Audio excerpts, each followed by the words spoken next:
세계에서 가장 부유한 나라가 무너지고 있습니다. 거리마다 슈퍼카가 즐비하고 1인당 국민소득이 한국의 2배를 넘는 곳, 바로 싱가포르 이야기입니다. 그런데 지금 이 나라에서 이상한 일이 벌어지고 있어요. 자국민들이 이곳은 인간이 살 땅이 아니다라며 집단으로 탈출하고 있거든요. 완벽해 보이던 시스템에 균열이 생기고 화려한 외관 뒤에서 처참한 현실이 드러나기 시작했습니다. 성공 신화의 이면에는 대체 어떤 진실이 숨어 있는 걸까요? 지금부터 그 충격적인 실체를 하나씩 벗겨보겠습니다. 먼저 여러분께 질문 하나 드릴게요. 평범한 준중형 세단 하나 사려면 얼마나 필요할 것 같으세요? 우리나라 기준으로 3천만 원 정도면 충분히 뽑을 수 있는 차입니다.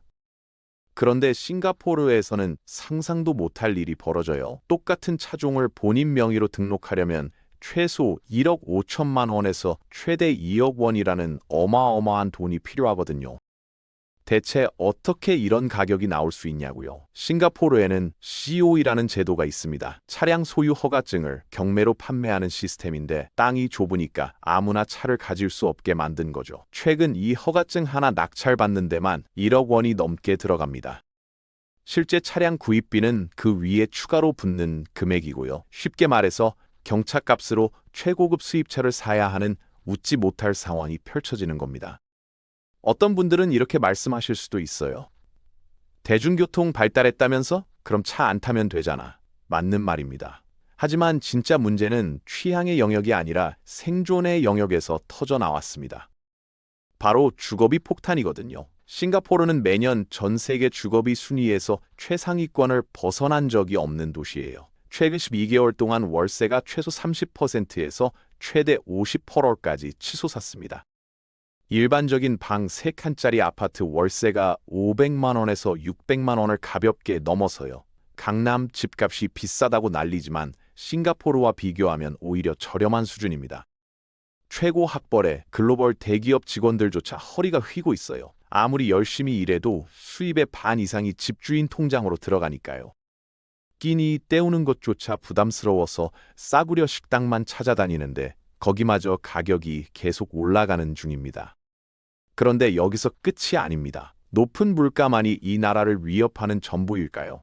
사실 경제가 커지면서 소득도 함께 증가한다면 어떻게든 버틸 수 있을 겁니다. 그런데 싱가포르가 마주한 진짜 재앙은 따로 있어요. 바로 국가 자체가 사라질 위기에 놓였다는 겁니다. 2023년 통계를 보면 합계 출산율이 0.97명이라는 믿기 힘든 숫자가 나옵니다. 작은 도시 국가에게 이건 생존 위협 수준이거든요. 인구의 거의 절반이 외국인이라는 특이한 구조, 그게 이 나라를 움직이는 핵심 동력이었습니다. 그런데 코로나를 거치면서 이 시스템이 무너지기 시작했고 지금은 완전히 작동을 멈춘 상태예요. 외국인 노동자들이 떠난 자리를 아무도 채우지 않고 있거든요. 더 큰 문제는 자국민들 사이에서 외국인 혐오 감정이 폭발하고 있다는 겁니다. 좁은 땅에 계속 들어와서 우리 일자리 빼앗고 물가만 올린다는 불만이 사회 전체를 뒤덮었어요. 정부가 급하게 이민 조건을 강화했지만 그 결과는 더 참담했습니다. 일할 사람이 사라지니까 식당들이 문 닫고 공사장이 멈추고 인건비가 하늘 높은 줄 모르고 치솟는 거예요. 지금 싱가포르는 빠져나올 수 없는 악순환 속에 갇혀 있습니다. 외국인을 받아들이면 국민이 반발하고 막으면 경제가 마비되는 딜레마죠. 만약 이런 깊이 있는 분석이 도움이 되신다면 구독과 좋아요로 응원해주세요. 자, 그럼 이 위기의 뿌리를 더 깊이 파헤쳐 보겠습니다. 그럼 대체 무엇이 이 작은 섬나라의 부동산 시장을 이렇게 미친 듯이 만든 걸까요? 아이러니하게도 싱가포르가 그토록 원하던 글로벌 자본이 주범입니다. 홍콩이 중국에 완전히 흡수되면서 갈 곳 잃은 엄청난 돈들이 싱가포르로 몰려들었거든요. 안전한 투자처를 찾던 중국계 부자들이 현금 뭉치를 들고 이곳으로 대거 이동했어요. 이들은 싱가포르 최고급 펜트하우스를 마치 장 보듯이 수십 채씩 쓸어 담기 시작했습니다. 수백억대 부동산이 이들 손에서 거래될 때마다 시장 전체가 요동쳤죠. 문제는 이런 초고가 부동산 가격 급등이 서민 주거지까지 번졌다는 겁니다. 부자들이 집값 올리니까 집주인들도 너도 나도 월세를 끌어올렸고 이게 전염병처럼 퍼진 거예요. 평범한 회사원이 누리던 작은 행복이 거대 자본의 쓰나미에 휩쓸려 완전히 사라졌습니다. 정부가 뒤늦게 외국인 부동산 취득세를 60%까지 올리며 방어선을 쳤지만 이미 늦었어요. 자본의 공격은 시작됐고 시장에는 지금이 제일 쌀 때라는 공포심리가 번졌거든요. 싱가포르의 자랑이던 저렴한 호커센터 음식 문화마저 이제는 서민들의 피난처가 되지 못하고 있어요. 원자재비와 임대료 상승 때문에 여기 음식값도 계속 오르고 있거든요. 사람들은 이제 끼니 때마다 메뉴판 가격을 보며 몇 번씩 고민하게 됩니다. 부유한 나라라는 타이틀 뒤에 가려진 이 지독한 생활고는 사회적 불만을 폭발시키고 있어요. 경제 성장의 과실이 우리 가족 식탁이 아닌 외국 부자들 금고로 들어간다는 인식이 퍼지는 겁니다. 이런 박탈감은 곧 국가 시스템에 대한 불신과 사회 계약 파기로 이어집니다. 우리가 왜 자유를 포기하면서까지 이런 나라를 유지해야 하는가라는 질문이 터져 나오는 거죠. 예전에는 풍요라는 확실한 대가가 있었지만 지금은 그 자리에 생존 경쟁만 남았습니다. 자기 집을 글로벌 자본에 내준 사람들은 이제 조국을 낯선 땅으로 느낍니다. 이런 삶의 질추락은 결국 인재 유출이라는 국가적 재앙으로 연결됩니다. 똑똑한 사람들이 더 이상 희망을 보지 못하고 떠나는 나라는 지속될 수 없어요. 싱가포르의 내부 고통이 자본 침투 때문이라면 외부 위기는 지정학적 환경 급변에서 나옵니다. 그동안 싱가포르는 중동 석유가 동아시아로 향하는 핵심 통로인 말라카 해협을 장악하며 독보적 지위를 누렸어요. 전 세계 해상 물동량의 약 30%가 이 좁은 통로를 반드시 거쳐갔고 싱가포르는 그 길목에서 막대한 통행료를 챙겼습니다. 단순히 배가 지나가는 것만이 아니라 연료 보급, 선박 수리, 금융 결제 처리까지 모든 과정이 돈벌이였습니다. 하지만 영원할 것 같던 이 천혜의 요새가 지금 거대한 기술 혁신과 주변국 도전 앞에서 흔들리고 있어요. 가장 큰 위협은 태국이 추진 중인 초대형 프로젝트, 바로 크라 운하 건설 계획입니다. 말레이 반도의 좁은 허리 부분을 뚫어서 운하를 만들면 배들이 더 이상 남쪽 싱가포르를 거칠 필요가 없어지거든요. 항로가 수천 킬로미터 단축되면서 시간과 연료를 엄청나게 아낄 수 있으니 선박 회사들은 당연히 새 길을 택할 겁니다. 이건 싱가포르 항구 물동량이 하루아침에 반 토막 날 수도 있다는 뜻이에요. 물론 엄청난 건설비와 복잡한 정치 문제 때문에 계속 지연되고 있지만 이런 논의 자체가 싱가포르 위상을 깎아내립니다. 여기에 더해 미중 갈등이라는 거대한 전쟁이 싱가포르가 유지해온 중립 노선을 박살내고 있어요.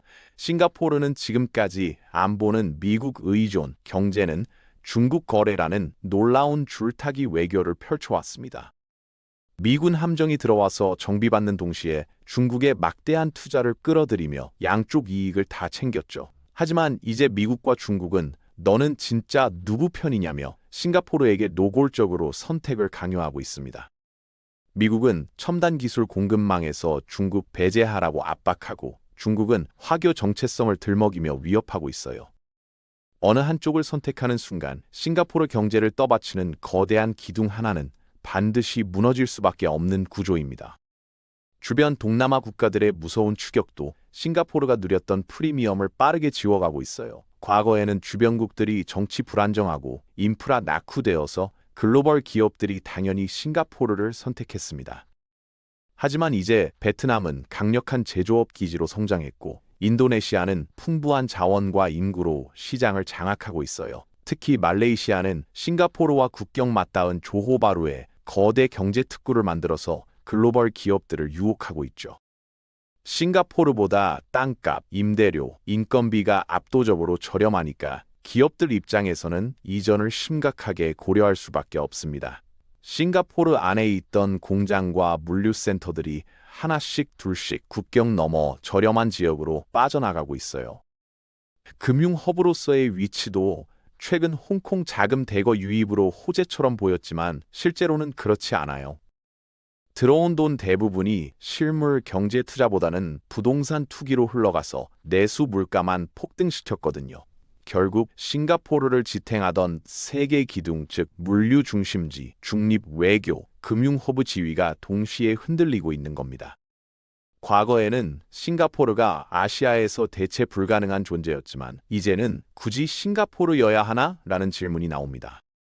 혁신적인 대안들이 등장할 때마다 싱가포르가 누리던 독점 이익은 줄어들고 생존 경쟁은 더 치열해집니다. 막상 규제 때문에 외국인들이 대거 빠져나가니까 당장 도시 유지할 실질 노동력이 증발한 겁니다. 서비스업 전체에서 전례 없는 구인난이 심해지자 남은 인력의 인건비가 감당 못할 정도로 치솟았어요. 치솟은 인건비는 고스란히 음식값과 상품 가격에 반영됐고 이게 다시 살인적 물가 폭등으로 돌아옵니다. 더 절망적인 사실은 싱가포르라는 나라 내부의 인구 생산 능력이 사실상 작동을 멈췄다는 겁니다. 젊은 세대들은 월급 절반을 월세로 내야 하는 현실 속에서 결혼과 출산을 불가능한 꿈으로 여깁니다. 내 한몸 건사하기도 힘든 이 지독한 각자도생 도시에서 아이 낳으라는 말은 공허한 메아리일 뿐이에요. 정부가 아무리 파격적인 출산 장려금 내걸어도 미친 주거비 해결 안 되니까 효과는 거의 없습니다. 과거에는 이민자가 이 모든 인구 문제 해결해줄 구세주였지만 이제는 그들도 싱가포르를 피해요. 살인적 생활비와 외국인 배척하는 사회 분위기 때문에 전 세계 인재들이 다른 대안을 찾습니다. 결국 싱가포르는 사람 수입해서 성장사는 기존 모델의 유효기간이 끝났음을 처절하게 보여주고 있습니다. 악순환 고리가 완성되면서 싱가포르라는 정교한 시계 태엽이 서서히 동력을 잃어가고 있습니다. 효율성만 따지며 인간을 규격화된 부품처럼 수입하던 시스템이 인간적 한계에 부딪힌 거예요. 이게 바로 싱가포르가 마주한 가장 처절한 내부 진실이자 그 어떤 지도자도 못 푼 숙제입니다. 자국민 행복과 국가 성장이라는 두 마리 토끼가 서로를 잡아먹는 모순의 정점에 서 있어요. 지금까지 우리는 아시아의 보석이라 불리던 싱가포르가 마주한 거대한 균열의 실체를 깊숙이 살펴봤습니다. 겉으로 보면 여전히 화려한 마철루와 천문학적 GDP 숫자가 국가의 튼튼함을 증명하는 것처럼 보여요. 하지만 그 화려한 조명 뒤에는 집 빼앗긴 자국민의 깊은 한숨과 멈춰버린 성장 엔진이 숨어 있었습니다. 결국 싱가포르 위기는 단순히 물가 비싸고 집값 올랐다는 통계 문제가 절대 아니에요. 국가가 약속했던 번영의 열매가 국민 개개인의 일상으로 흐르지 못할 때 발생하는 시스템 붕괴입니다. 오늘 우리가 다룬 싱가포르의 비극적 단면들은 놀랍게도 현재 우리 한국 모습과 너무나 닮아 있어요. 살인적 주거비 부담과 세계 최저 수준 저출산, 그리고 이민 정책 둘러싼 사회 갈등까지 말이죠. 어쩌면 싱가포르의 오늘이 우리가 마주할지도 모르는 미래를 미리 보여주는 잔혹한 예고편일지 모릅니다. 그들은 완벽한 통제와 거대 자본 유입으로 기적 만들었지만 그 과정에서 공동체 온기를 잃었어요. 우리는 이 사례를 통해 숫자로만 증명되는 성장이 얼마나 신기루처럼 허무하게 무너질 수 있는지 배워야 합니다. 이제 우리는 싱가포르라는 거울을 통해 우리 내부 문제를 냉정하게 되돌아보고 생존 고민해야 할 때입니다. 여러분은 오늘 전해드린 싱가포르의 이 극적인 변화와 위기들을 보면서 구체적으로 어떤 생각하셨나요? 우리 사회가 이 거대한 파도를 넘기 위해 가장 먼저 준비해야 할 실질적 생존 전략은 뭐라고 보십니까? 여러분의 소중하고 날카로운 통찰이 담긴 의견들을 댓글로 자유롭게 남겨주시면 저도 함께 깊이 고민하겠습니다. 싱가포르가 다시 한번 특유의 생존 본능 발휘해서 새로운 기적 써내려갈지 아니면 이대로 저물어갈지는 아직 모릅니다. 오늘 전해드린 이야기가 여러분의 경제적 시야를 넓히고 미래 설계하는 데 작은 보탬이 되었기를 바랍니다. 세상은 복잡하게 변하지만 그 속의 인과관계를 차분히 들여다보는 것만으로도 우리는 이미 앞서가고 있는 거예요. 이런 깊이 있는 분석이 도움되셨다면 구독과 좋아요로 응원해주세요. 긴 시간 함께 해주셔서 감사합니다. 저는 앞으로도 더 날카로운 통찰과 유익한 지식으로 다시 찾아오겠습니다.